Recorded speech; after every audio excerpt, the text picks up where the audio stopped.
Hi guys, welcome back to your channel. तो कैसे हैं आप लोग? आई होप आप सब अच्छे होंगे। आज हम पढ़ने वाले ई कॉमर्स सब्जेक्ट, जो कि इग्नू के सेकंड ईयर का सब्जेक्ट है।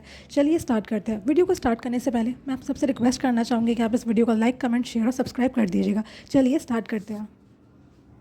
मीनिंग ऑफ ई कॉमर्स का मतलब क्या होता है? यार ई कॉमर्स होता क्या है? ई कॉमर्स के नाम से ही हमें कुछ ऑनलाइन प्लेटफॉर्म्स की याद आती है, जैसे कि फ्लिपकार्ट हो गया, अमेजोन हो गया, मीशो हो गया, स्विगी हो गया, जोमेटो हो गया। तो यही तो हमारा ई कॉमर्स होता है। ई कॉमर्स में ई का जो फुल फॉर्म है वो हमारा इलेक्ट्रॉनिक कॉमर्स होता है। तो यार इसके डेफिनेशन पे हम ध्यान केंद्रित करते हैं। E commerce refers to buying and selling of goods and services and the transfer of money और data over electronic networks, mainly the internet. तो यही है इसमें। जैसे कि हम फ्लिपकार्ट यूज़ कर रहे हैं, स्विगी यूज़ कर रहे हैं, तो हम क्या कर रहे हैं? हम चीज़ों को या तो बाय कर रहे हैं या तो हम सेल कर रहे हैं, और हम उसके लिए मनी भी दे रहे हैं। जैसे अगर कोई सेलर है, वो फ्लिपकार्ट के थ्रू कुछ सामान सेल कर रहा है, तो जाहिर सी बात है भाई, वो सामान फ्री में नहीं देगा, वो उसके लिए कुछ पैसे लेगा, जो भी उनका रहता है। कभी कभी कुछ ऐसा भी रहता है कि भाई उन्होंने डिस्काउंट पे चला दिया, उन्होंने कुछ कूपन कोड दे दिया। तो यही बेसिकली होता है, ये सब सेलर के एंड से होता है। तो अब हम देखते हैं कि ई कॉमर्स के क्या क्या डिफरेंट मॉडल्स बता रखे हैं। तो पहला है ई कॉमर्स वेब पोर्टल। तो जो ई कॉमर्स वेब पोर्टल होता है, बेसिकली ये वेबसाइट ही होता है। जैसे कि अमेज़ॉन पे सपोज वो कोई टॉप दिखा रहे हैं, तो उसमें क्या रहता है? पूरी टॉप की इन्फॉर्मेशन रहती है, उसका मटेरियल क्या है, उसका कॉस्ट कितना है ना, ऐसे करके मेंशन करते कि भाई इन्फॉर्मेशन आपको मिलनी चाहिए उस प्रोडक्ट के बारे में। तो इसमें आपको यही लिखना है। अब हम इसके पॉइंट्स देख लेते हैं। पहला तो है कि भाई, तो जितने जो मैंने आपको बताया कि भाई इससे हमारा टाइम सेव हो रहा है, और फिर हम क्या लिख सकते हैं? Cost effective e commerce software भी चाहिए, ठीक है, जिसमें डिस्काउंट चलते रहते हैं, कूपन चलते रहते हैं, ये सब आपको लिखना है। आपका टाइम बच रहा है, आपके पैसे बच रहे हैं, एफर्ट्स बच रहे हैं, आपको शॉप पे जाके खरीदना नहीं पड़ रहा। जो भी आपको ये लग रहा है आप याद कर लीजिएगा। अब हम बात करेंगे कॉमर्स ई कॉमर्स। तो ई कॉमर्स के काफ़ी सारे, तो इसमें क्या होता है? एपीआई में क्या होता है? कम्युनिकेशन होता है डेटा का, और डेटा की शेयरिंग होती है B2G। और इसके अगर मैं आपको एग्जांपल्स की बात बताऊं, बिजनेस तो जैसे आप जब पेमेंट करते हैं, पेमेंट पेज पे जाते हैं, तो काफ़ी बार देखा है कि भाई वहाँ बताऊँ, अगर रेजर पे नाम का हमारा फ्लिपकार्ट हो गया, तो इसमें क्या है कि भाई जो बिजनेस है, जो सेलर है, वो डायरेक्टली कस्टमर्स को रीच आउट कर लेते हैं। तो यही हमारा B2C M commerce and multi channel commerce. M commerce हमारा मोबाइल कॉमर्स होता है। जैसे हम कोई चीज़ या कोई कमोडिटी परचेज़ कर रहे हैं, ऑनलाइन परचेज़ कर रहे हैं मोबाइल के थ्रू, वही मोबाइल कॉमर्स होगा। इसके बारे में बना के आपको लिखना पड़ेगा। ये सब्जेक्ट हमारा ऐसा है कि आपको मैक्सिमम, आप ये चीज़ें यूज़ कर रहे हैं, आपको बना के ही लिखना है। आपको रियल लाइफ एग्जाम्पल इसमें यूज़ करनी पड़ेंगे। मल्टी चैनल कॉमर्स, तो इसका मैं आपको एग्जांपल देती हूँ। आपने देखा होगा कि काफ़ी लोग अपना सामान ऑनलाइन बेचते हैं। सपोज़ बीच में बहुत चल रहा था कि कोई अचार का कोई बिज़नेस कर रहा है, तो उन्होंने क्या किया, जैसे कि इंस्टाग्राम हो गया, फेसबुक हो गया, यूट्यूब शॉर्ट्स पे भी उन्होंने अपने पेड कैंपेन्स चला दी कि भाई हम जो है अपना प्रोडक्ट सेल करना चाहते हैं, आप लोग हमारे पास आके ले लीजिए। तो इसमें क्या है कि भाई सेलिंग हुई है हमारी थ्रू डिफरेंट प्लेटफॉर्म, जैसे कि सोशल मीडिया पर भी हुई है, जितने भी डिफरेंट प्लेटफॉर्म हो गया, मतलब ई कॉमर्स की वेबसाइट पर भी कर दी उन्होंने, यूट्यूब पर भी रन करा है। तो यही जो है हमारा मल्टी चैनल कॉमर्स होता है। तो यार अब हम इन दोनों के बेनिफिट्स देखते हैं कि भाई बेनिफिट्स क्या है। तो जाहिर सी बात है कि भाई जैसे मल्टी चैनल में मैंने आपको बोला था कि भाई ये जैसे सोशल मीडिया पे भी अपना पब्लिश कर रहे हैं और डिफरेंट फोरम से भी पब्लिश कर रहे हैं, तो इससे क्या हो रहा है? इनकी रीच बढ़ रही है। कस्टमर जो चीज़ देखता है वो कहीं ना कहीं उसको परचेज़ करना चाहता है। ये इन्फ्लुएंसर से अपने ऐड करवाते हैं। लोग जब एक चीज़ बार बार खरीदते हैं, लोग जब उसकी बात करते हैं, तो कहीं ना कहीं आपको भी एक फियर रहता है कि भाई हमने तो ये चीज़ ट्राई करी ही नहीं है, तो आप खरीदते हो, ठीक है, आपका एक अपना एक्सपीरियंस जो है होता है। इसमें क्या आप ऑनलाइन भी परचेज़ कर सकते हो कहीं से भी, मतलब इंडिया में कहीं से भी परचेज़ आराम से कर सकते हो, घर बैठे बैठे ही आपका टाइम भी बच रहा है। तो यही सब इसकी जो है बेनिफिट्स हो गए।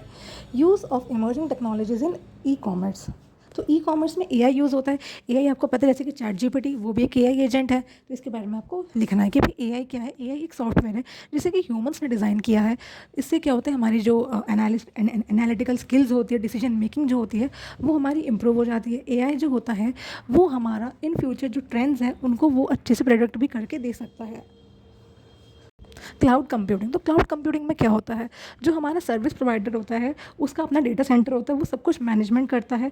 और हमें क्या है, हमें क्लाउड कंप्यूटिंग में एक जो बेनिफिट होता है वो होता है पे एज यू यूज़ मॉडल। जैसे आपने देखा है गूगल ड्राइव हो गया, वहाँ पे क्या है कि आपको एक लिमिट तक आपको फ्री देते हैं कि भाई आप जो है फ्री में देख लीजिए। उसके बाद के अगर आपको अपने स्पेस को, स्टोरेज को एक्सटेंड करवाना है, जिससे क्या, उससे फ़ायदा क्या है कि भाई रिमोट स्टोरेज आपको मिल रही है, आपका फ़ोन का जो फिजिकल स्टोरेज है वो कहीं ना कहीं यूज़ हो नहीं रहा।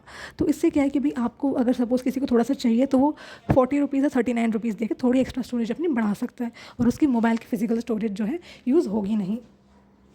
ऑगमेंटेड रियलिटी, तो इसमें क्या होता है यार, जैसे आपने देखा है कि काफ़ी सपोज़ कोई एक्सपेंसिव आइटम है, जैसे कि कोई सोफ़ा है, तो ये क्या करते हैं, ये ऐसे फीचर्स दिखाते हैं जिससे आप फीचर्स की 3D इमेजिंग देख सके, आपको पता चल जाएगा कि भाई ये दिखने में कैसा है, आपके घर में कैसा सूट हो जाएगा।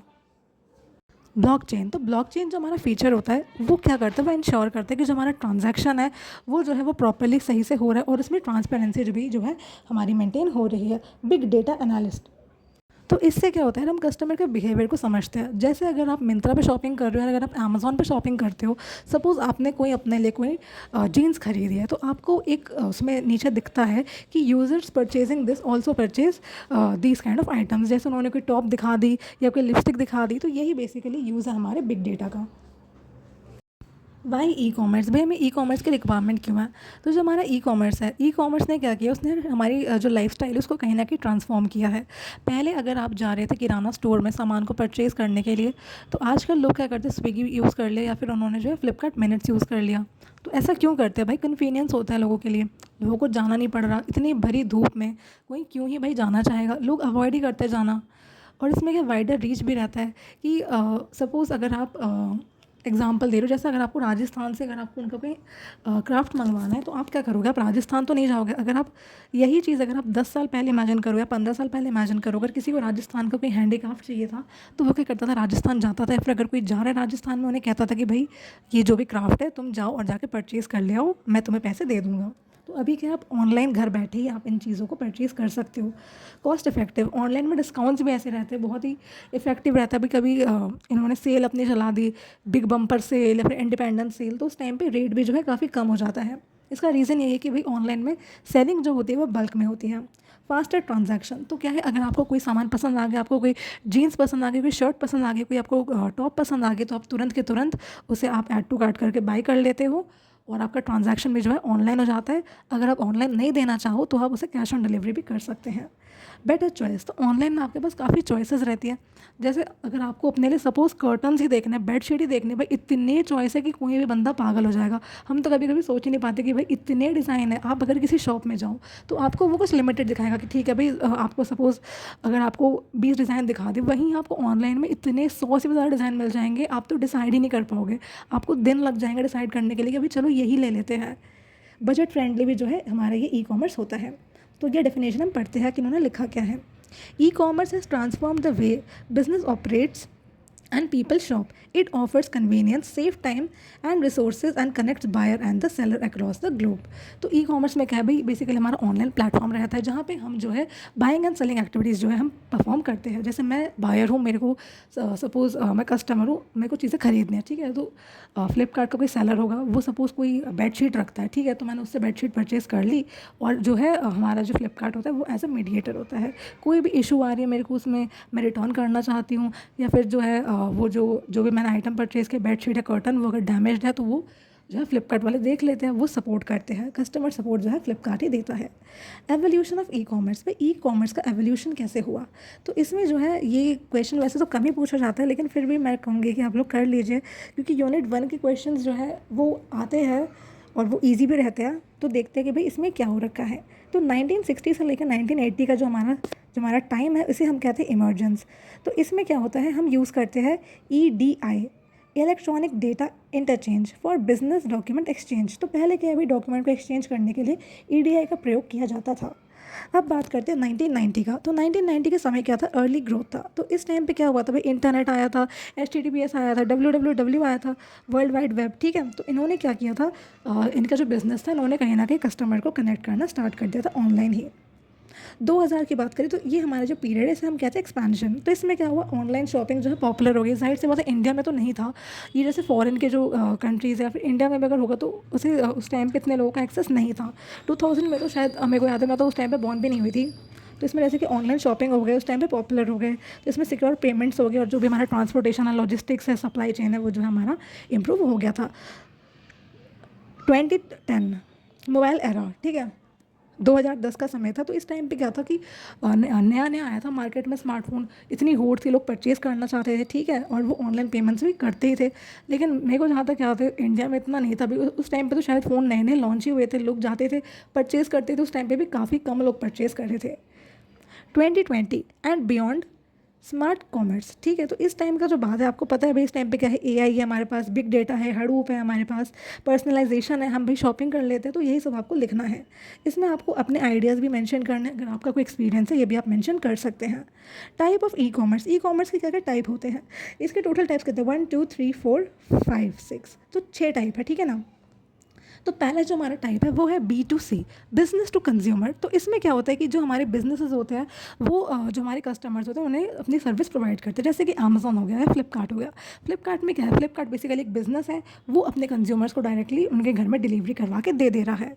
B2B, जैसे कि इसका एग्जांपल हो गया इंडिया मार्ट। इंडिया मार्ट में आपने जैसे देखा होगा कि आजकल जो है क्रॉक्स बहुत ट्रेंड में है, तो क्रॉक्स की जो मशीन होती है, लोग क्या कर रहे हैं, सपोज कोई छोटी बिजनेस है, किसी ने अपना स्टार्टअप खोला, उसने उसने क्या किया, इंडिया मार्ट से स्टॉक जो क्या कहते हैं क्रॉक्स बनाने की मशीन है उसको परचेज़ कर लिया है, और वो अपने घर में ही जो भी इसका जो भी सेटअप है वहाँ पे वो क्रॉक्स बना रहा है, और जो भी उसका जो है बिज़नेस चल रहा है। तो इंडिया मार्ट भी एक बिज़नेस जो है प्लेटफॉर्म है, और जिस पर्सन ने जो है वो ख़रीदा वो भी एक बिज़नेस एक्टिविटी परफॉर्म करने के लिए भी जो है ख़रीदा है।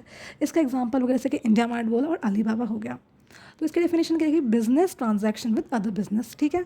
C2C, consumer to consumer. तो इसमें क्या होता है, इसका एग्जांपल जैसे कि OLX हो गया। आपने सपोज आपने कोई सोफ़ा यूज़ किया, आपको सोफ़ा आपने 1 2 साल यूज़ किया, आपने कहा कि भाई ये सोफ़ा पुराना हो गया, ये मेरे घर में जच नहीं रहा, एक नया सोफ़ा क्यों ना परचेज़ कर लिया जाए। फिर घर में बोलेंगे कि भाई अब तो हमारा घर छोटा है, इस सोफ़े को निकालना पड़ेगा। तो आपने अपने आसपास में बेचने की ट्राई करी, लोग आपको इतना अच्छा रेट दे नहीं रहे, तो आपने कहा कि भाई मैं इस सोफ़े को जो है 15,000 में बेचूंगा OLX पे। आपने प्रॉपर फोटो वीडियो जो भी आपने अच्छे से इसको डाल दिया, प्रॉपर आपने जो सोफ़ा उसकी क्लीनिंग वगैरह कर दी। तो यही जो होता है हमारा कंज्यूमर टू कंज्यूमर होता है। इसका एग्जांपल आप लोग अच्छे से बना के लिख लीजिएगा। कंज्यूमर टू बिजनेस, तो इसमें क्या होता है, जैसे कि फ्रीलांस प्लेटफॉर्म हो गए, तो इसमें क्या होता है कि भाई जो हमारा कंज्यूमर होता है वो अपनी सर्विसेज देता है बिजनेसेस को। जैसे कोई कंपनी है, कोई स्टार्टअप है, उसे अपना कोई एक्सेल का काम करवाना है, तो उसने जो है जो भी फ्रीलांसर है उससे काम करवा लिया, तो ये आपको लिखना है। B2G, business to government. तो क्या है, businesses provide goods and services to government organisation, जैसे कि टेंडर हो गया कि भाई कोई प्राइवेट कंपनी उसको गवर्नमेंट का टेंडर चाहिए, तो यही जो है होता है। G2C, government to citizen. तो जैसे कि ऑनलाइन टैक्स फाइलिंग हो गया, पासपोर्ट एप्लीकेशन हो गया, तो यही जो है ये सब लिखना है। तो गवर्नमेंट क्या है, वो अपनी सर्विसेज जो है अपने सिटीजन्स को प्रोवाइड करना चाहती है, इसके लिए जो है वो इसे यूज़ करती है। Advantage and disadvantage of e commerce. तो पहला तो एडवांटेज यही है कि भाई ई कॉमर्स कहीं ना कहीं कॉस्ट इफेक्टिव होता है, वो टाइम बचाता है आपका, है ना। आपको काफ़ी चॉइस मिलती है, आपको कस्टमर सर्विस से मिल जाता है। आपको कोई सामान अच्छा नहीं लगा, सामान ख़राब है, आप बोलते हो भाई सामान अच्छा नहीं है, हमें इसे रिटर्न करना है। कभी कभी तो वो ऐसा कहते हैं कि भाई ठीक है कोई नहीं, आप इस प्रोडक्ट को जो है रख लीजिए, हम आपको रिफंड दे देंगे। ग्लोबल रीच भी रहती है, 24/7 अवेलेबिलिटी रहती है, कभी भी चीज़ों को कहीं से भी परचेज़ कर सकते हैं, कन्वीनियंस भी जो है रहता है। डिसएडवांटेज की बात करें तो भाई कहीं ना कहीं आप इन चीज़ों पर डिपेंड हो रहे हो, है ना। आप जो आपका सपोज़ पहले आप अगर शॉप से ख़रीद रहे थे, तो अब आप ऑनलाइन ही खरीद लो, फिर ऑनलाइन आपने खरीदना स्टार्ट कर दिया, तो आप उससे बहुत ज़्यादा डिपेंडेंट हो जाते हो। सिक्योरिटी रिस्क, भाई ऑनलाइन में जितना परचेज़ करोगे आपको कहीं ना कहीं फ्रॉड का भी रिस्क रहता ही। अब एक पॉइंट है डिलीवरी इशू, भाई डिलीवरी भी वो लेट ही करते हैं। हाई कंपटीशन, तो इसमें कंपटीशन भी बहुत ज़्यादा रहता है, फ्लिपकार्ट अमेजोन इन सब जगह पे कंपटीशन रहता है। ये फ्रॉड भी है, ठीक है, वो मैंने बता दिया आपको। रिफंड एंड रिटर्न का कभी कभी इशू रहता है कि भाई कभी कह दिया कि नहीं भाई हम जो है नहीं कर सकते रिटर्न है जो भी है, बट उसके लिए आपको फिर लड़ना पड़ता है कस्टमर सर्विस से, ठीक है। नो फिजिकल एक्सपीरियंस, तो इसमें क्या है कि भाई कस्टमर प्रोडक्ट की क्वालिटी को चेक नहीं कर पाता। ये चीज़ मेरे पेरेंट्स बहुत बोलते हैं कि कभी सपोज मैं कोई टॉप मंगा रही हूँ, या मैं अपने पेरेंट्स के लिए कोई ड्रेस वगैरह मंगा रही हूँ, उनके लिए कोई धोती कुर्ता कुछ भी मंगा रही हूँ अपने पापा के लिए, स्पेशली पापा कहते हैं कि भाई मैं इसे छू के देख ही नहीं पा रहे, उन्होंने कॉटन लिखा था बट कॉटन आएगा या नहीं आएगा, तो यही सब है, ठीक है ना। अब हम डिफरेंस स्टडी करने वाले हैं ई गवर्नमेंट और ई गवर्नेंस में। तो वैसे सुनने में तो ये सेम लगता है, बट यार ये सेम होता नहीं है। ई गवर्नमेंट क्या होता है कि हमारा यूज़ करता है ICT को, जो जिसका कि फुल फॉर्म है information and communication technology, by the government to deliver information and services to citizen, business and other government agencies. तो इसमें क्या है कि भाई ये यूज़ कर रहे हैं ICT को, जिससे कि जो इनकी इन्फॉर्मेशन है, जो गवर्नमेंट की इन्फॉर्मेशन है, वो अपने जो भी सिटीजन्स हैं, जितने भी इनके बिजनेसेस हैं, इनको जो है इन्फॉर्मेशन डिलीवर कर दे, या फिर गवर्नमेंट एजेंसीज़ को जो है इन्फॉर्मेशन डिलीवर कर दे। ई गवर्नेंस, तो इसमें क्या है भाई ये भी यूज़ करते हैं हमारी ICT को, ठीक है। By government to transform the way governance is done by improving processes, transparency, participation and decision making for the benefit of the citizens. तो इसमें क्या है कि भाई आईसीटी को आप इस तरह से यूज़ करो जिससे कि जो आपके सिटीजन्स हैं उनके हित में कार्य हो पाए। जो भी मतलब इसमें क्या प्रोसेस इंप्रूव हो रहा है, प्रोसेस फास्ट हो रहा है, ट्रांसपेरेंट हो रहा है प्रोसेस, ठीक है। तो इसमें ये सब है। फोकस की बात करें तो ई गवर्नमेंट का फोकस क्या है? इसका फोकस है कि service delivery and online availability of government services. तो इसमें क्या है कि भाई जितना भी आपका सर्विस है हम इसको जो है गवर्नमेंट सर्विसेज को हम ऑनलाइन में करवा देंगे, ठीक है, जिससे कि आराम से जो है सिटीजन्स अवेल कर ले, कहीं से भी एक्सेस कर ले। ई गवर्नेंस का क्या रहा है हमारा फोकस? तो इसका जो फोकस है वो क्या है? Overall development of governance including policy making, citizen engagement, transparency, accountability and efficiency. तो इसका फोकस क्या है कि भाई हमारा जो गवर्नेंस है वो इम्प्रूव हो जाए और क्या है भाई हमारे जो सिटीजन्स है वो एंगेजमेंट हो और ट्रांसपेरेंसी और अकाउंटेबिलिटी भी जो है, जो भी गवर्नमेंट ऑफिशियल्स है वो अकाउंटेबिलिटी को जो है ले। अब बात करते हैं ऑब्जेक्टिव। ई गवर्नमेंट का क्या ऑब्जेक्टिव है? इसका ऑब्जेक्टिव है कि जो हमारा गवर्नमेंट सर्विसेज है वो हमारे एफिशिएंट हो, एक्सेसिबल हो, कन्वीनियंट हो थ्रू टेक्नोलॉजी। भाई जाहिर सी बात है भाई आप ऑनलाइन सर्विसेज प्रोवाइड कर रहे हो तो जो सिटीजन्स है वो उसका फ़ायदा उठाएंगे और वो कहीं से भी चीज़ों को कहीं से भी एक्सेस कर पाएंगे। ई गवर्नेंस तो इसमें क्या है? ये चाहते हैं कि to make governance transparent, inclusive, participatory and accountable using the technology. जो भी हमारा गवर्नेंस है हम उसे क्या करते हैं, हम उसे ट्रांसपेरेंट करना चाहते हैं, उसे अकाउंटेबल करना चाहते हैं। स्कोप की बात करें तो हमारा जो ई गवर्नमेंट है उसका स्कोप जो है नैरोअर है और हमारा जो ई गवर्नेंस है उसका जो स्कोप है वो हमारा ब्रॉडर होता है in nature.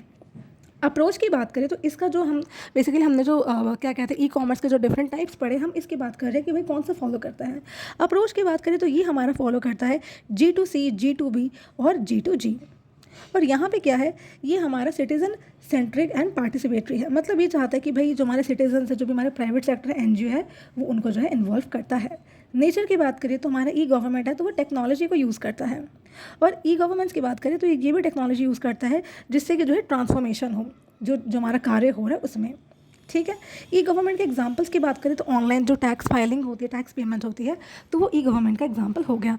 Applying for passport online, अब आप ऑनलाइन भी जो है पासपोर्ट के लिए आप अवेल कर सकते हैं। अब बात करते हैं ई गवर्नेंस के एग्जांपल के बारे में। तो इसमें क्या है, e participation and policy making, government क्या कहते हैं, online grievance redressal and tracking. अगर आपको कोई दिक्कत है, आप किसी चीज़ पे कंप्लेन करना चाहते हैं तो इसे आप यूज़ कर सकते हैं। जो भी आपका ग्रीवाइंस है उसको वो जो है ट्रैक कर लेगा और उसकी रिड्रेसल कर लेगा। आपको बेसिकली जो भी क्या कहते हैं सपोर्ट इससे मिल जाएगा। चलो हम नेक्स्ट टॉपिक पे जाते हैं, e governance initiative in India. तो इसमें क्या है, बेसिकली जो हमारी गवर्नमेंट है उसने कुछ इनिशिएटिव लिया है कि भाई जिससे इंडिया के सिटीजन्स हैं उनकी लाइफ बेटर हो जाए और वो ऑनलाइन चीज़ों को अवेल कर सके। तो पहले हम इसमें स्टडी करेंगे डिजी लॉकर के बारे में। तो इसमें आपको एग्जांपल देती हूँ। सपोज़ आपको किसी ट्रैफिक पुलिस ने रोक दिया, उसने कहा कि भाई डॉक्यूमेंट्स दिखाओ, तो आप जो है आपके डॉक्यूमेंट्स को आप डिजी लॉकर पर दिखा सकते हैं, वो भी जो है वैलिड हो जाता है, ठीक है। तो आपको वही चीज़ें लिखनी है। अब इसके डेफिनेशन की बात करें, digital document wallet issued by MITY enabling citizens to store and access important documents online। तो इसमें क्या है कि भाई आपको फिजिकल डॉक्यूमेंट्स की रिक्वायरमेंट है नहीं, सिक्योर है, कहीं से भी आप एक्सेस कर सकते हो आराम से, और इसे गवर्नमेंट ने भी एक्सेप्टेंस दे रखी है। अब बात करते हैं सॉइल हेल्थ कार्ड। तो इसमें क्या है, बेसिकली आपको इतना याद रखना है कि ये क्या करता है, हेल्प करता है यूज़ ऑफ द फर्टिलाइज़र, मतलब फर्टिलाइज़र को आपको एक बैलेंस वे में बेसिकली यूज़ करना है। इससे आपकी जो सॉइल हेल्थ है वो भी इम्प्रूव होती है, जो क्रॉप की प्रोडक्टिविटी वो भी जो है इम्प्रूव हो जाती है। ये प्रमोट करता है सस्टेनेबल फार्मिंग। सस्टेनेबल फार्मिंग जो होता है हम उसे इसलिए करते हैं, वो हमारा एक लॉन्ग टर्म अप्रोच होता है, एक लॉन्ग टर्म प्रोसेस होता है। मैंने आपको ये सब बहुत ही शॉर्ट में बताया, आपको इसको एग्जाम में बढ़ा चढ़ा के आपको लिखना है। उमंग ऐप में क्या है, unified mobile applications for new age governance. ये एक सिंगल मोबाइल ऐप है जिससे कि जो है ये गवर्नमेंट सर्विसेज को सिटीजन्स पे जो है एक्सेस दे देता है। इससे क्या है कि भाई आप जितने भी स्टेट ऐप्स है, गवर्नमेंट की जितने भी सर्विसेज हैं, उनको आप एक्सेस आराम से कर सकते हैं। ये यूज़र फ्रेंडली है और इसमें मतलब जाहिर सी बात है भाई ऑनलाइन है तो जो कस्टमर्स आराम से, जो भी सिटीजन्स है वो आराम से इसको एक्सेस कर सकते हैं। टाइम भी बच रहा है, आपको यही सब लिखना है। अब मैं बात करती हूँ, सॉरी मैं ऐसे आपको एकदम से करा रही हूँ कि भाई कोई ऐसा नहीं है, सर पैर नहीं है, मैं जो मुझे लग रहा है ना कि यार ये करा देते पहले ईजी है तो इसलिए आपको करा दे रही हूँ वो वाला। GEM government e marketplace. तो ये क्या है, एक ऑनलाइन प्रोक्योरमेंट पोर्टल है of the government department and organisation to buy goods and services from verified seller. तो इसमें क्या है भाई, जाहिर सी बात है गवर्नमेंट भी अपने कुछ ऐप्स लॉन्च कर दी थी जहाँ से जो है जो हमारे कस्टमर्स है या फिर जो भी हमारे सिटीजन्स हैं, जो भी गवर्नमेंट के जो एम्प्लॉयज़ हैं वो क्या कर सकते हैं, परचेज़ कर सकते हैं अपने जो भी गुड्स है किसी वेरीफाइड सेलर के थ्रू, ठीक है। FMS फाइनेंशियल मैनेजमेंट सिस्टम, ये एक online platform bye controller general of accounts, जैसे कि सीजीए कहता है, जो क्या करता है, हमें प्रोवाइड करवा देता है real time information of public finances, मतलब जितना भी पब्लिक का फाइनेंस है उसे जो हमारा सीजीए होता है वो इसकी इन्फॉर्मेशन जो है दे देता है। Track fund flow and expenditure, भाई कितना फंड फ्लो है, कितना एक्सपेंडिचर है, उसे उसकी ट्रैकिंग करके दे देता है। ट्रांसपेरेंसी भी होगी, ठीक है। जैसे आपको पता है कि भाई एक एग्जाम्पल दीजिए, जैसे कि पीएम केयर फंड्स, इसे मोदी जी ने बहुत प्रमोट किया था कोविड-19 के दौरान, और उन्होंने बोला कि आप जो है अपना जो भी पैसा है आप यहाँ पर डोनेट कर दीजिए, इससे जो है हम अपने देश में इसे यूज़ करेंगे, जिससे कि कोविड-19 जो महामारी है उसका हम ढंग से हम इसको मैनेज कर पाए।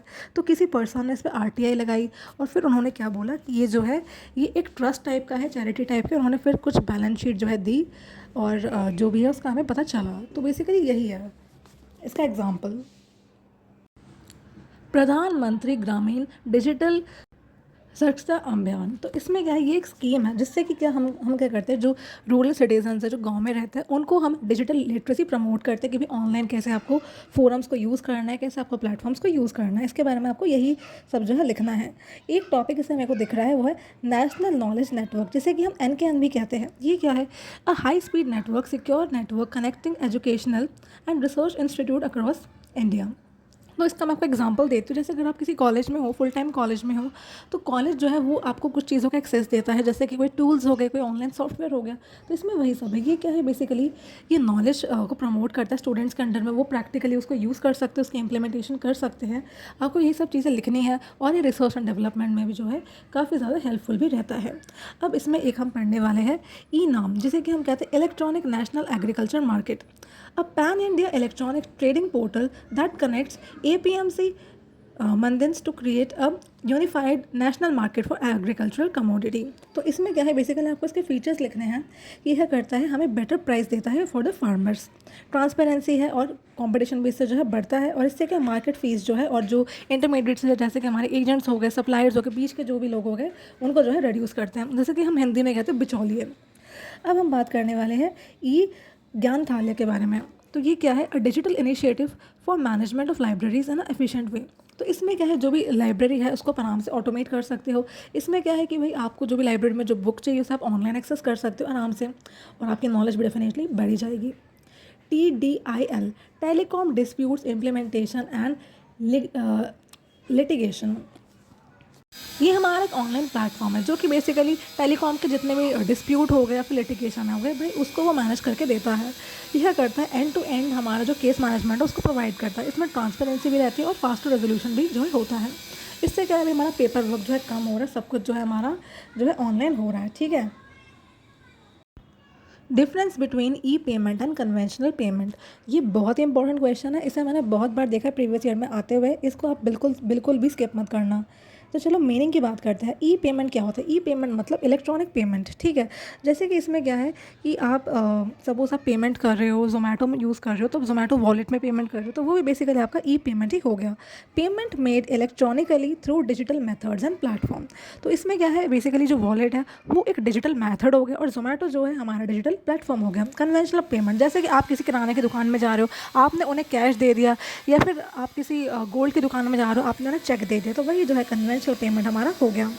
ई पेमेंट का मोड क्या है, ई पेमेंट का जो मोड है वो बेसिकली ऑनलाइन होता है, जैसे कि यूपीआई हो गया, नेट बैंकिंग हो गया, ठीक है, ये सब आप लिख दीजिएगा। और इसमें जो हमारा मोड है कन्वेंशनल पेमेंट का, कैसे हो गया, कैश हो गया, चेक हो गया, फिर दूसरे हमारे कुछ इंस्ट्रक्शंस हो गए, ठीक है। स्पीड की बात करें, ई पेमेंट जो है इसकी स्पीड काफ़ी फास्ट होती है, जल्दी हो जाती है। कन्वेंशनल पेमेंट में क्या हुआ, भाई आपने किसी को 500 रुपये दिए, वो चेंज निकाल रहे हो, तो टाइम तो देखो लगता ही है। अब बात करें कन्वीनियंस की, तो ये पेमेंट भाई जो है हमारा इजी रहता है, इसे आप आराम से कहीं भी एक्सेस कर सकते हो। लेकिन जो हमारा क्या कहते हैं कन्वेंशनल पेमेंट रहता है वो स्लो होता है, जाहिर सी बात है। अभी आपने उन्हें पैसे दिए, वो अब आपको क्या देंगे, चेंज देंगे, तो टाइम लग ही जाता है। सिक्योरिटी की बात करें तो जो हमारा ई पेमेंट होता है उसमें OTP या पिन लगता है, और जो हमारा कन्वेंशनल पेमेंट होता है उसमें क्या होता है, risk of loss, theft and different जो भी लॉस वगैरह, फाइनेंशियल लॉस जो हो जाता है। अब अगर इसमें आपको एक एग्जांपल आप इसमें लिख सकते हो, एक पॉइंट लिख सकते हो कि ई पेमेंट जो है उसमें आप मोर ससेप्टेबल हो टूवर्ड्स फ्रॉड। ई पेमेंट में क्या आप सारी अपनी इन्फॉर्मेशन दे रहे हो, जो भी है साइबर क्राइम वाले वो भी कहीं ना कहीं इसको एक्सेस कर पाते हैं, कहीं ना कहीं से वो निकाल देते हैं। लेकिन कन्वेंशनल पेमेंट में आपके साथ फ्रॉड होने के चांसेस कहीं ना कहीं कम हो जाते हैं। ये पॉइंट आप लिख सकते हो बना के, यहाँ पे लिखा तो नहीं है बट आप ऐड कर सकते हो। अब बात करते हैं रिकॉर्ड कीपिंग की। तो इसमें क्या, ई पेमेंट में जैसे हमने देखा, सपोज आपने अपना कोई क्रेडिट कार्ड यूज़ किया तो आपको बार बार वो डिटेल्स एंटर नहीं करनी पड़ती, एक बार आप एंटर कर दो आराम से जो है हो जाएगा। और कन्वेंशनल पेमेंट में क्या है भाई, वो मैनुअल रिकॉर्ड्स जो है रखता है। कॉस्ट की बात करें तो ई पेमेंट का जो कॉस्ट होता है वो उसमें क्या होता है, कॉस्ट होती ही नहीं, फिर बहुत कम कॉस्ट होती है। कन्वेंशनल पेमेंट की बात करें तो इसमें जो है चार्जेस होते हैं, जैसे कि आप चेक दे रहे हो बैंक को, आपने बोला कि भाई ये हमें किसी को पेमेंट देनी है, तो बैंक भी कुछ अपने चार्जेस ले लेती है। एग्जांपल्स की बात करें तो ई पेमेंट का एग्जांपल हो गया जैसे कि यूपीआई हो गया, हमारा credit card, debit card, net banking हो गया, डिजिटल वॉलेट हो गया। कन्वेंशनल पेमेंट वही भाई कैश हो गया, हमारा चेक हो गया, डिमांड ड्राफ्ट हो गया, मनी ऑर्डर हो गया। तो यही जो है। तो आपको जो एग्ज़ाम में इसको लिखोगे, इसको बहुत आपको लंबा चौड़ा करके लिखना है। मैं ये भी बोलूँगी कि डिफरेंस लिखने से पहले ना आप ई पेमेंट और कन्वेंशनल पेमेंट का थोड़ा सा आप एक पैराग्राफ टाइप का बना दीजिएगा, जिससे आपका आंसर जो है लेंथी लगे। What is business model? Business model क्या होता है? तो यार बिजनेस मॉडल कुछ नहीं होता, वो बेसिकली एक प्लान होता है। ठीक है, आपको बिजनेस मॉडल से एक वर्ड याद रखना है कि प्लान है। तो अब हम इसका डेफिनेशन देखते हैं। A business model is a plan that explains how a business creates, delivers and captures value. ऐसा एक प्लान जो कि बता रहा है कि बिज़नेस कैसे वैल्यू क्रिएट कर रहा है और वो कैसे जो है उसको डिलीवर कर रहा है। तो यही सब जो है हमारा बिजनेस मॉडल जो हमारा होता है। It describes how a company makes money and sustains its operation over the long term. तो क्या है भाई, ये हमें डिस्क्रिप्शन दे रहा है कि भाई एक कंपनी कैसे पैसे बना रही है और उसे सस्टेन करे उसके ऑपरेशन को एक लॉन्ग टर्म ऑब्जेक्टिव के लिए। ठीक है, तो अब हम बात करने वाले की एलिमेंट्स ऑफ बिजनेस मॉडल। यार ये क्वेश्चन काफ़ी इंपॉर्टेंट है, मैंने इसे प्रीवियस ईयर में आते हुए देखा है, तो इसे आप लोग कर लीजिएगा, इसे आप प्लीज़ स्किप मत कीजिएगा। अगर आपके पास मेरे से पढ़ने का टाइम नहीं है तो मैं कमेंट बॉक्स में इसके नोट्स के लिंक दे दूँगी, आप उससे रेफर कर लीजिएगा। अगर आपको समझ आ जाता है तो अच्छी बात है, अदरवाइज़ आप ये वीडियो रेफर कर लीजिएगा। तो की एलिमेंट्स देखते हैं। पहला जो हमारा की एलिमेंट है वो है वैल्यू प्रपोजिशन। तो वैल्यू प्रपोजिशन क्या होता है? द यूनिक वैल्यू और benefit that business offers to solve customer problem और सेटिस्फाई अ नीड। तो जैसे आप कहीं जाते हो, रिपेयर सेंटर जाते हो, तो आप बोलोगे कि भैया हमारा जो एसी है वो ख़राब हो गया, आप इसे सही करवा दीजिए। कहते ठीक है भाई, आप जो है 2 दिन बाद आ जाइए। तो इससे क्या है, आपकी जो भी नीड है वो सेटिस्फाई हो गई। आपको ऐसे करके याद रखना है। कस्टमर सेगमेंट्स का मतलब होता है part, the specific group of people और organisations that a business serves. जैसे क्या है, सपोज़ आप कोई ब्रांड ले लीजिए जो कि सिर्फ बच्चों के कपड़े बनाता है, तो उनका जो एज ग्रुप है, जो उनका डेमोग्राफी है, वो सिर्फ इन्फेंट्स या फिर टॉडलर्स ही है। तो उन्होंने कस्टमर को डिवाइड कर लिया कि भाई हम जो है सिर्फ इन्फेंट्स या टॉडलर्स के कपड़े बनाएंगे। चैनल की बात करें तो चैनल बेसिकली डिस्ट्रीब्यूशन चैनल ही होगा कि भाई वो जो वेज, जिससे कि जो बिज़नेस होती है वो अपने जो भी अपने प्रोडक्ट्स हैं जो कस्टमर्स को सेल कर ले, डिलीवर कर ले। कस्टमर रिलेशनशिप, तो इसमें यही है कि भाई कोई भी बिजनेस है उसके लिए कस्टमर के साथ रिलेशनशिप बनाना बहुत इंपॉर्टेंट है और उसे कस्टमर को सपोर्ट भी देना, यूँ ही छोड़ नहीं देना। रेवेन्यू स्ट्रीम्स क्या है? The different way the business earns money from the customer. तो यही जो हमारा रेवेन्यू स्ट्रीम हो गया। जैसे हम इसमें बात करते हैं अमेज़ॉन की, वैसे अगर मैं आपको बोलूँ अमेज़ॉन, तो आप कहोगे कि भाई एक ऑनलाइन शॉपिंग ऐप है। नहीं यार, अमेज़ॉन एक क्लाउड कंप्यूटिंग ऐप है। वो बेसिकली उनका मेन वर्ड जो है क्लाउड कंप्यूटिंग से ही डील करता है। उनका जो है एक सॉफ्टवेयर जिसे कि हम AWS कहते हैं, अमेज़ॉन वेब सर्विसेज। तो बेसिकली उसके डिफरेंट रेवेन्यू स्ट्रीम्स हो गए। भाई शॉपिंग ऐप से भी कमाएंगे और हम क्लाउड कंप्यूटिंग से भी जो है कमाएंगे। 6 पॉइंट जो है हमारा की रिसोर्सेज क्या होता है? The important assets and resources needed to create and deliver value. जाहिर सी बात है, अब आपको एग्जांपल देती हूँ मैं गोदरेज का। गोदरेज एक बहुत ही बड़ी कंपनी, अलमारी वगैरह, सोफ़े वगैरह वो सेल करते हैं। ठीक है, तो उनका क्या है, की रिसोर्सेज जो है उनका है फर्नीचर, उनका की रिसोर्स हो गया। Key activities, the essential task and activities required to run the business successfully. कोई भी बिजनेस है, आपको उसमें कुछ ऐसा करना है, वैल्यू एडिशन करनी है, कुछ आपको एक्टिविटीज़ प्लान करनी है जिससे कि आपका बिजनेस ढंग से जो है चल पाए। बिजनेस पार्टनर्स, तो जाहिर सी बात है एक बिजनेस में बहुत सारे पार्टनर्स होते हैं। इंटरनल पार्टनर्स हो गए, एक्सटर्नल पार्टनर्स हो गए, सप्लायर्स हो गए। तो वो क्या करते हैं, हेल्प करते हैं कि भाई हमारा जो बिजनेस है ढंग से रन हो पाए।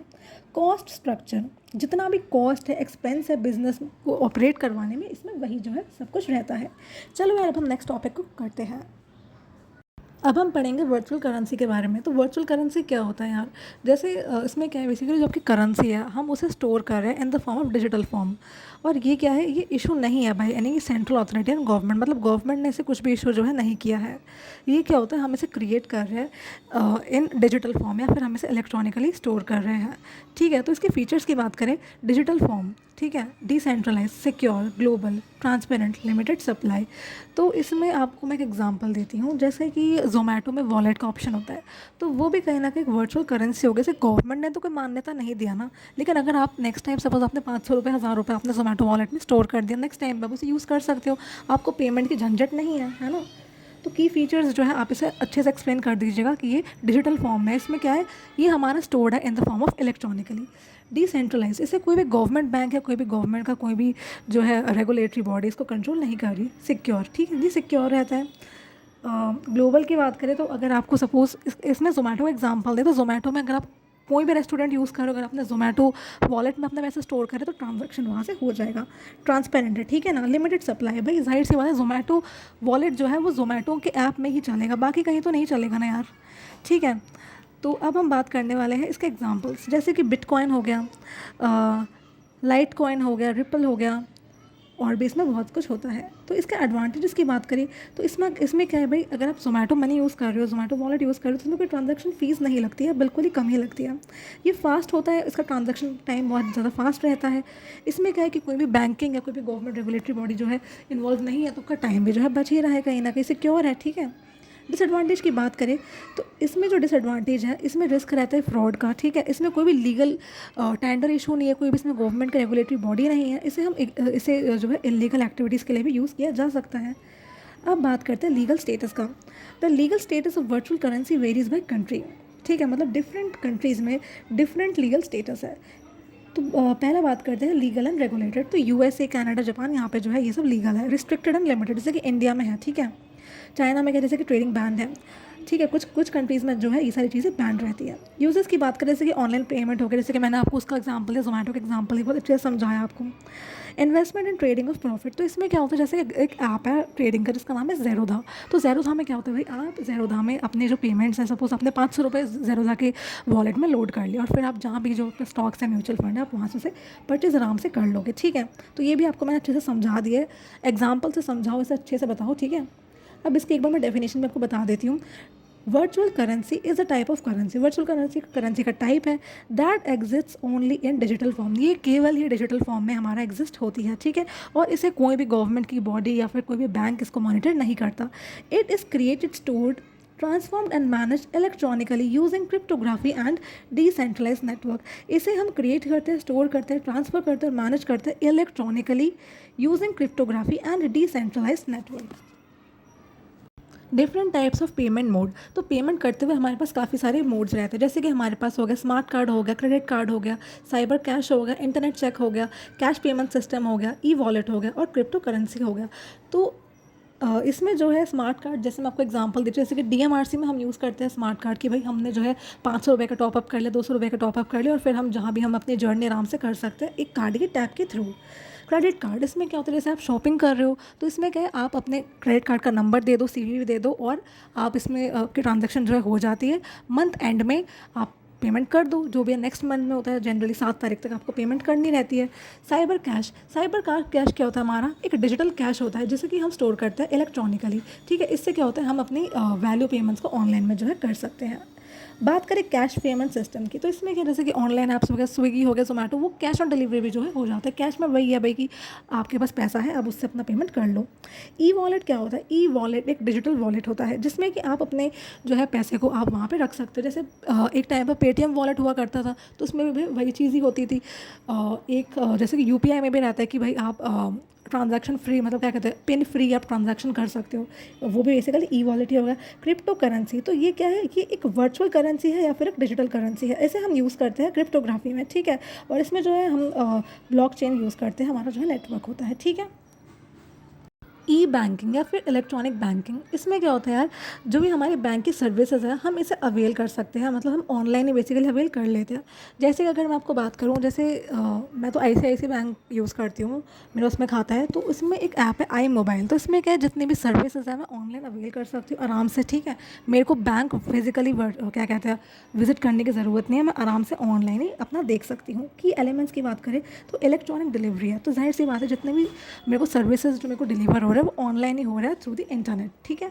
कस्टमर एक्सेस, तो कस्टमर जो है अपना बैलेंस देख सकता है, वो देख सकता है कि वैसे कितने पेमेंट जो है क्रेडिट कार्ड में करना है, वो सब जो है वो आराम से ऑनलाइन एक्सेस कर सकता है। सिक्योरिटी, भाई जाहिर सी बात है आपका अकाउंट सिर्फ आप ही एक्सेस कर सकते हो, आपको अपना पिन या जो भी है सब कुछ एंटर करना पड़ेगा, तभी जाके आप यूज़ कर सकते हो। इसमें ऑथेंटिकेशन होती है, ऑथराइजेशन होती है और इनक्रिप्शन भी जो है होती है। डिजिटल ट्रांजैक्शन, तो इसमें क्या है, जितना भी बिल पेमेंट है, जितना भी अकाउंट मैनेजमेंट है, वो भी जो है आप आराम से अपना देख सकते हैं। इस चीज़ के बारे में आपको बताना है क्योंकि आज के टाइम पे हर कोई तो बैंक यूज़ करता ही है। चैनल्स ऑफ ई बैंकिंग, तो ई बैंकिंग के क्या क्या चैनल्स हैं, इंटरनेट बैंकिंग हो गया, मोबाइल बैंकिंग हो गया, एटीएम सर्विस हो गई, डेबिट कार्ड हो गया, क्रेडिट कार्ड हो गया, फ़ोन बैंकिंग हो गया, एसएमएस बैंकिंग हो गई, ठीक है। तो इसके बारे में आपको मैंने अच्छे से बता दिया, आप यूज़ ही करते हैं, आराम से इसमें लिख पाएंगे। इंपॉर्टेंस ऑफ ई बैंकिंग, भाई इसका इंपॉर्टेंस क्या है, जाहिर सी बात है भाई कन्वीनियंट है, आपको कोई ज़रूरत ही नहीं है बैंक जाने की, आपको फिजिकली विजिट करने की ज़रूरत नहीं है, टाइम भी बच रहा है ना, कॉस्ट इफेक्टिव है भाई, आप जाओगे आओगे, है ना, तो उसमें भी खर्चा होता है, भी जाने आने का तो खर्चा कहीं ना कहीं होता ही है। वाइडर रीच, इसमें क्या है भाई कस्टमर्स आराम से ऑनलाइन ही चीज़ों को अवेल कर सकते हैं, और जाहिर सी बात है भाई उन्हें कुछ ऐसा करना नहीं पड़ रहा है ना, वरना बैंक में कितने ही लोग आजकल जाते हैं। इजी एक्सेस टू इन्फॉर्मेशन, आप आराम से चीज़ों को एक्सेस कर सकते हो। ट्रांजैक्शन भी फास्ट हो जाती है ना। पहले के टाइम में क्या होता था कि भाई अगर आपको कुछ खरीदना है, आप एटीएम में जा रहे हो, आप पैसे निकाल रहे हो, है ना, तो भाई टाइम तो लगता था। अभी क्या आप ऑनलाइन पेमेंट कर ले तो आप क्यूआर कोड मांगते हो भैया से, सब वो सब गन्ने का जूस पी रहे हो भाई, आप आज के टाइम पर लोग कैश कैरी करते ही नहीं, गन्ने जूस वाले भी वो भी अपना क्यूआर रखते हैं, आप तुरंत स्कैन करके आप पेमेंट दे देते हो, ठीक है। ऐसे आपको याद रखना है। एनहांस सिक्योरिटी, तो जाहिर सी बात है इसमें ओटीपी रहता है, पिन रहता है, उसके बाद जाके जो है ट्रांजैक्शन होती है। बेटर कस्टमर सर्विस, तो कस्टमर सर्विस भी कहीं ना कहीं बेटर होती है, अपने एजेंट्स बिठा के रखते हैं जो आपसे इंटरेक्ट कर लेते हैं, आपसे आपकी प्रॉब्लम पूछते हैं, सोल्यूशन भी रेजोल्यूशन भी जो है दे देते हैं, ठीक है। एनवायरमेंट फ्रेंडली, तो इसमें क्या है भाई आज के टाइम पर इतना पेपर वर्क होता ही नहीं है बैंक में। पहले तो कितने फॉर्म भराते थे कि भाई आप पहले एसबीआई में आप जाओ कि भाई ये मैम हमने कर लिया, ये फिल कहते हैं नहीं नहीं सही नहीं हुआ, आपके पास इसका प्रिंट आउट है, नहीं है प्रिंट आउट, अच्छा ठीक है आप कल आना, तो ऐसे करके होता था, है ना यार। आपको पता ही है कि गवर्नमेंट बैंक में तो स्पेशली सर्विसेज बहुत ही डाउन है, प्राइवेट की तो फिर भी मैं कहूँगी कि ठीक है उस हिसाब से, है ना। तो ये भी आपको लिखना है बना बना के। सपोर्ट्स कैशलेस इकोनॉमी, तो इसमें क्या है कि भाई आज के टाइम पे लोग कैश उतना कैरी नहीं करते, लोगों के पास अपना यूपीआई है, भीम है, उससे वो अपना पेमेंट कर लेता है, ठीक है। मीनिंग ऑफ साइबर सिक्योरिटी, तो साइबर सिक्योरिटी क्या होता है भाई, वो एक प्रैक्टिस होती है जिसमें कि हम कंप्यूटर को प्रोटेक्ट करते हैं, जिससे कि कोई भी अनऑथराइज्ड एक्सेस ना हो, कोई मालवेयर ना आए, है ना, यही जो है हमारा साइबर सिक्योरिटी होता है। तो इसमें हम क्या करते हैं कि भाई जो यूज़र जिसे एक्सेस करना चाहिए सिर्फ वही एक्सेस करे, कोई भी फालतू का यूज़र या कोई भी ऐसे यूज़र जिसे एक्सेस नहीं करना चाहिए वो एक्सेस ना करे। तो इसमें क्या होता है भाई, इसमें बेसिकली हमारे पास ऑथराइजेशन होती है, इनक्रिप्शन होता है, और भी बहुत सारी चीज़ें इसमें होती है, जैसे कि पासवर्ड आप एंटर करते हो, है ना, बायोमेट्रिक रहता है कभी कभी। अब हम बात करेंगे कि भाई इसका ई कॉमर्स पे क्या क्या इम्पैक्ट जो है पड़ता है। तो जाहिर सी बात है भाई साइबर सिक्योरिटी की वजह से क्या हो जाता है, जो है फाइनेंशियल लॉस भी कभी कभी इसमें हो जाता है। तो इसमें क्या है कि भाई अगर साइबर सिक्योरिटी आपकी प्रॉपर नहीं है तो कोई हैकर या कोई भी जो इन सब फील्ड में स्कैमर्स वो जो है आपका फाइनेंशियल लॉस कर लेते हैं। लॉस ऑफ कस्टमर ट्रस्ट, ठीक है। तो यार देखो जाहिर सी बात है अगर आपके साथ फ्रॉड हो रहा है तो कस्टमर का ट्रस्ट तो जाएगा ही ना, वो बैंक के पास जाते हैं, बैंक कहते हैं तुम्हारी गलती है, और वो पैसे कभी भी रिटर्न देते नहीं हैं। बिजनेस डिस्ट्रप्शन, ठीक है। तो जाहिर सी बात है इसकी वजह से जो है बिज़नेस पे भी इम्पैक्ट पड़ता ही है ना। अब कस्टमर के साथ फ्रॉड हो रहा है और बैंक या जो भी कंपनी हेल्प नहीं कर रही, तो एक बिज़नेस पे बहुत लॉन्ग टर्म ही कहीं ना कहीं इम्पैक्ट पड़ जाता है। Data theft and data breach, तो कोई भी आप इन्फॉर्मेशन एंटर करो, सेंसिटिव इन्फॉर्मेशन, कहीं ना कहीं चांस रहता है कि भाई हैकर उसको हैक कर ले, ऐसा करके आपको लिखना है। लीगल एंड कंप्लायंस इशू, तो इसमें क्या है, non compliance with data protection law can result in heavy fines, penalty and lawsuits, ठीक है। तो इसमें क्या है कि अगर आपका जो है प्रॉपर लीगल आपका है नहीं, तो इससे क्या होता है कि आपको पेनल्टी पे करनी पड़ेगी, ठीक है। कॉम्पिटिटिव डिसएडवांटेजेस, तो इसमें अगर पुअर सिक्योरिटी रहती है तो बिजनेसेस जो है वो वल्नरेबल हो जाती है और लोग उनसे ख़रीदना सामान नहीं चाहते, ठीक है। अब हम बात करेंगे साइबर सिक्योरिटी की रेलेवेंस या फिर इंपॉर्टेंस, ठीक है। तो इसमें क्या है भाई हमारी जो सेंसिटिव इन्फॉर्मेशन है वो प्रोटेक्ट है, कैसे, एनक्रिप्शन, ऑथराइजेशन और ऑथेंटिकेशन के थ्रू। सेफ ट्रांजैक्शन, ठीक है। इसमें क्या है भाई ओटीपी आपको एंटर करना है, पिन एंटर करना है, तब जाके ट्रांजैक्शन होगी। कस्टमर कॉन्फिडेंट भी रहता है, ठीक है, कि भाई उसने अपना सब कुछ एंटर कर दिया उसके बाद ही ट्रांजैक्शन हो रहा है। सपोर्ट्स बिजनेस कॉन्टिन्यूटी, ठीक है। तो इसमें क्या पर्सन जो है ऑनलाइन अपना ट्रांजैक्शन कर रहा है तो बिजनेस भी कहीं ना कहीं सपोर्ट होगा। अब ऐसा तो नहीं कि भी आपको कैश देना है। हेल्प्स इन लीगल कंप्लायंस, तो इसमें क्या है कि कि भाई आपको प्रॉपरली रूल रेगुलेशन को फॉलो करना है, जो भी गवर्नमेंट के रूल्स रेगुलेशन आपको फॉलो करना है। अगर नहीं फॉलो करोगे तो भाई आपको पेनल्टी या फाइन देनी पड़ेगी। एनहांसेस ब्रांड रेपुटेशन, अगर आपके पास एक सिक्योर ई कॉमर्स का प्लेटफॉर्म है जहाँ पे प्रॉपर साइबर सिक्योरिटी की प्रैक्टिसेस फॉलो करी जा रही है, तो जाहिर सी बात है कि भाई कस्टमर आपसे परचेज करेंगे, आपकी रेपुटेशन अच्छी होगी, ब्रांड की इमेज भी जो है अच्छी हो जाएगी। सिक्योरिटी मेजर्स एंड एनफोर्समेंट, तो यार देखो, आप ये चाहते हो कि जो पर्सन जिसे एक्सेस करना चाहिए केवल वही उस चीज़ को एक्सेस करे, कोई भी अनऑथराइज्ड एक्सेस ना हो, ठीक है। तो उसके लिए आपको कुछ मेजर्स फॉलो करना पड़ता है। इसे जो है साइबर सिक्योरिटी की टीम जनरली फॉलो करती है, जिससे कि क्या है कि भाई डेटा प्रोटेक्शन रहे, है ना, और कोई भी हैकिंग या कोई भी अनएथिकल एक्टिविटी जो है ना हो। तो पहले जो हमारा मेजर है वो है बायोमेट्रिक सिक्योरिटी। तो इसमें क्या है भाई, जैसे आपको फिंगरप्रिंट लगाना, आपका आई स्कैन होगा, है ना, तो बेसिकली इसमें यही रहता है। इसका जो बेनिफिट है वो ये है कि भाई आपका जो फिंगरप्रिंट है, आपका जो आई है, वो बेसिकली यूनिक है, तो इसे सिर्फ आप ही एक्सेस कर सकते हो, आपके अलावा कोई एक्सेस कर ही नहीं सकता। तो इसमें सिक्योरिटी भी बढ़ ही रही है ना। तो अब हम बात करेंगे जो सेकंड वाला है वो है नॉन बायोमेट्रिक सिक्योरिटी। जैसे कि यार आपका क्या हो गया, जैसे कि आपका पिन वन हो गया, है ना, आपका OTP हो गया, तो वो एक नॉन बायोमेट्रिक सिक्योरिटी होता है। जैसे आपने कुछ परचेज़ किया, सपोज़ आपने मीशो से एक टॉप परचेज़ करी, तो अब क्या है कि भाई आप जब पेमेंट करोगे तो आपके नंबर पे ही OTP आएगा, फिर आप OTP एंटर करते हो, तब जाके जो है पेमेंट होती है, ठीक है। तो ये क्या कॉस्ट इफेक्टिव है, इंप्लीमेंट करना ईजी है, ये बहुत ही ईजी होता है मैनेज करना। ऐसा तो नहीं कि भाई आपको इसके लिए कोई अलग से पढ़ाई करनी पड़ती है ना। अब बात करते हैं साइबर फिजिकल सिक्योरिटी सिस्टम के बारे में। तो इसमें क्या होता है यार, integration of cyber security and physical security to protect assets comprehensively. जैसे कि हमारा CCTV हो गया, है ना, एनवायरमेंटल कंट्रोल हो गया, मॉनिटरिंग एंड अलर्ट सिस्टम हो गया। तो इसमें ये एग्जांपल हो गया फिजिकल सिस्टम में, कुछ सिस्टम है जो हमारा फिजिकली अवेलेबल है, ठीक है ना। जैसे CCTV होगा कि भाई सपोज अगर बैंक में कोई चोरी हो गया, फिर किसी चोर ने बैंक में डाका डाल दिया, तो ये उस चीज़ में जो है हमारा हेल्प करता है। अब बेनिफिट्स की बात करें तो प्रोटेक्ट करता है बोथ हमारा जो फिजिकल एसेट है और डिजिटल एसेट को जो है प्रोटेक्ट करके देता है। Prevent unauthorised physical and cyber access, ensures business continuity. अब हम बात करेंगे एक्सेस कंट्रोल के बारे में। एक्सेस कंट्रोल क्या होता है यार, जो पर्सन जिसे चीज़ों को एक्सेस करना चाहिए, इन्फॉर्मेशन को एक्सेस करना चाहिए, केवल वही पर्सन एक्सेस करे, कोई भी दूसरा पर्सन उसे एक्सेस ना करे, ठीक है। तो बेसिकली इसमें आपको यही लिखना है कि भाई इसका क्या है, ऑथेंटिकेशन हो गया, एनक्रिप्शन हो गया और ऑथराइजेशन हो गया। तो इसके बारे में आपको यही लिखना है कि भाई इसमें क्या होता है, हमारा सिंपल है कि भाई जैसे कि पासवर्ड हो गया, बायोमेट्रिक हो गया, पर्सन उसे एंटर करेगा, उसके बाद ही वो चीज़ों को एक्सेस कर पाएगा, वरना एक्सेस नहीं कर पाएगा, है ना। इसमें यह है कि भाई जिस पर्सन को जो इंटेंडेड यूज़र है, only they should access the information and the other users who are not intended should not access the information. हमें ऐसे करके मैकेनिज्म डेवलप करना रहता है। एंश्योरिंग सॉफ्टवेयर क्वालिटी, ठीक है। तो बेसिकली आपको अपनी सॉफ्टवेयर की टेस्टिंग भी करने की, भाई क्या वो मीटअप कर रहा है यूजर्स के रिक्वायरमेंट को, कहीं ऐसा तो नहीं वो फेल हो रहा है, तो आपको ये सब इसमें मेंशन करना है। प्रैक्टिसेस की बात करें तो रिक्वायरमेंट एनालिसिस करवाओ, आपको आपके कोडिंग स्टैंडर्ड्स को जो है रिव्यू करना है, आपको टेस्टिंग करनी है, आपको वर्जन देखना है, वर्जन को अपग्रेड करना पड़ेगा, आपको उसके लिए पैच भी जो है डाउनलोड करना पड़ेगा, कंटिन्यूस डेवलपमेंट करना है, R&D भी आपको करना ही है। बेनिफिट्स की बात करें तो इसमें जो है बग्स वगैरह जो होते हैं या जो भी वायरस वगैरह होते हैं वो रिमूव हो जाते हैं, कभी कभी वायरस भी इसमें आ जाता है। इसमें लोअर मेंटेनेंस कॉस्ट होता है, यूज़र की सेटिस्फैक्शन बढ़ेगी, अगर इंटरफेस अच्छा है, ढंग से चलेगा, इसकी परफॉर्मेंस भी जो है इंक्रीज़ होती है। तो इसमें आपको ये सब लिख देना है बना बना के। IT एक्ट 2000, तो ये बहुत ही इंपॉर्टेंट क्वेश्चन है, ये हर साल ऑलमोस्ट एग्जाम में आता है, इसको आप लोग कर लीजिएगा। तो ये जो हमारा IT एक्ट 2000 है, इसे गवर्नमेंट ऑफ इंडिया ने जो है इंट्रोड्यूस किया था। तो इंट्रोड्यूस उन्होंने क्यों किया था, जिससे कि जो है प्रॉपर इनका जो है रेगुलेशन हो, ठीक है। गवर्नमेंट क्या करती है, IT एक्ट लगा के काफ़ी चीज़ें हटा देती है। जैसे सोशल मीडिया पर अगर कोई मिस इन्फॉर्मेशन फैल रही है तो हम क्या, तो गवर्नमेंट या जो भी गवर्नमेंट के एग्जीक्यूटिव है वो क्या करते हैं, IT एक्ट का यूज़ करके उस मिस इन्फॉर्मेशन को जो है हटा देते हैं। तो बेसिकली यही है। अब हम इसके डेफिनेशन पढ़ते हैं। Formulation of IT act 2000, The Information Technology Act 2000 was enacted by Government of India to give legal recognition to electronic transactions and facilitated e-commerce by providing framework for e-governance and cyber regulation। तो इसमें हमें act की ज़रूरत क्यों पड़ी भाई, जाहिर सी बात है, हमने अपने आप को ऐसे ट्रांसफॉर्म किया है, हमने हर ट्रांसफॉर्मेशन में ई-कॉमर्स हम ले आए, हमने डिजिटल ट्रांजैक्शंस पे फोकस किया, तो इसकी वजह से जो है आपको कुछ ना कुछ आपको चाहिए, ठीक है ना, प्रोटेक्शन चाहिए। जैसे कि डिजिटल सिग्नेचर, जैसे कहीं कहीं होता है, जैसे आपको क्या करना है, आपको अपना नेम एंटर कर देना है, वही आपका डिजिटल सिग्नेचर हो गया, ठीक है। तो ऐसा इसलिए होता है।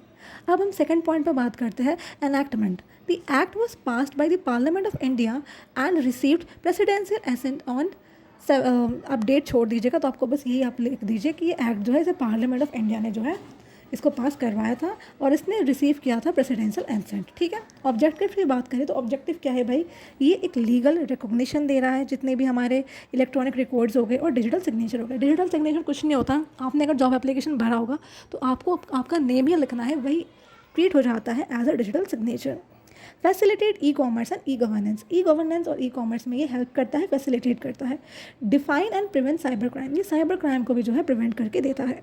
Provide penalties and adjudication mechanism. ठीक है, सेलेंट फीचर्स की बात करें तो इसमें क्या है भैया, लीगल रिकॉग्निशन दे रहा है इलेक्ट्रॉनिक रिकॉर्ड्स को, लीगल रिकॉग्निशन दे रहा है डिजिटल सिग्नेचर्स को। ठीक है, एस्टैब्लिशमेंट है of controller of certifying authority CCA, define करता है हमारे साइबर क्राइम्स को और उसके रिलेटेड पेनल्टीज़ को।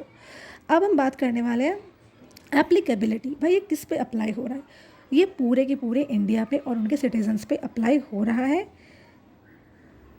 अब हम बात करेंगे अमेंडमेंट्स। अमेंडमेंट मतलब हमारे IT एक्ट 2000 में कितनी बार चेंजेस आए हैं वो बेसिकली आपको याद रखना है। तो इसमें टोटल कितने अमेंडमेंट्स हैं, इसमें टोटल 6 अमेंडमेंट्स हैं। ठीक है, तो पहला जो अमेंडमेंट है वो हमारा 2008 में हुआ था। इसमें क्या है भाई, न्यू प्रोविज़न हमने इसमें इंट्रोड्यूस कर दिया था साइबर क्राइम का। ठीक है, तो इसका सिग्निफिकेंस क्या है भाई, ये क्या कर रहा है कि जो हमारे राइज्ड साइबर क्राइम है इनको एड्रेस कर रहा है और मिसयूज़ कर रहा और जो मिसयूज़ हो रही है डिजिटल टेक्नोलॉजीज़ का, उनके बारे में जो है बात करी गई है। 2009 की बात करें तो इसमें क्या है भाई, इन्होंने जो पेनल्टीज़ हैं और डेटा ब्रीच है इनके बारे में जो है इन्होंने कुछ इसमें काम किया था। ठीक है, added provisions for corporate liability, इन्होंने कॉर्पोरेट को भी इसमें इंक्लूड किया था। सिग्निफिकेंस की बात करें तो इन्होंने अकाउंटेबिलिटी को जो है इंक्रीज़ किया था, जिससे कि भी ऑर्गेनाइजेशंस है, प्राइवेट कंपनीज़ है, वो जो है अपने डेटा प्रोटेक्शन पे ध्यान दें, वरना तो कोई डेटा प्रोटेक्शन पे खास ध्यान दे नहीं रहा था उस टाइम पे। ठीक है, अब हम 2012 की बात करते हैं तो इसमें क्या हुआ है, strengthen government power for cyber security, government की पावर को साइबर सिक्योरिटी में इन्होंने स्ट्रेंथन करके दिया था। Empowered government to deal with threats to national security and public order, जिसमें इसका एग्जांपल मैं आपको देती हूँ। एक ऐप था, चाइनीज़ ऐप था, उसका नाम था टिकटॉक।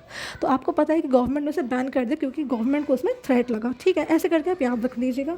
2015 में क्या हुआ था, इन्होंने बेसिकली कुछ सेक्शंस इंट्रोड्यूस किए थे। ठीक है, इससे क्या होता है, आप सेक्शंस याद कर लीजिएगा। पहला सेक्शन जो है वो है 43A, made it applicable for all body corporates, जितनी भी कॉर्पोरेट बॉडीज़ हैं इन पे जो है इन्होंने सेक्शन 43A को इन्होंने अमेंड करवा दिया था। Introduced section 79A, due diligence by intermediaries. ठीक है, मतलब अगर कोई इंटरमीडिएट अगर वो डिलीजेंस दिखा रहा है तो उन पे जो है ये अप्लाई होता है।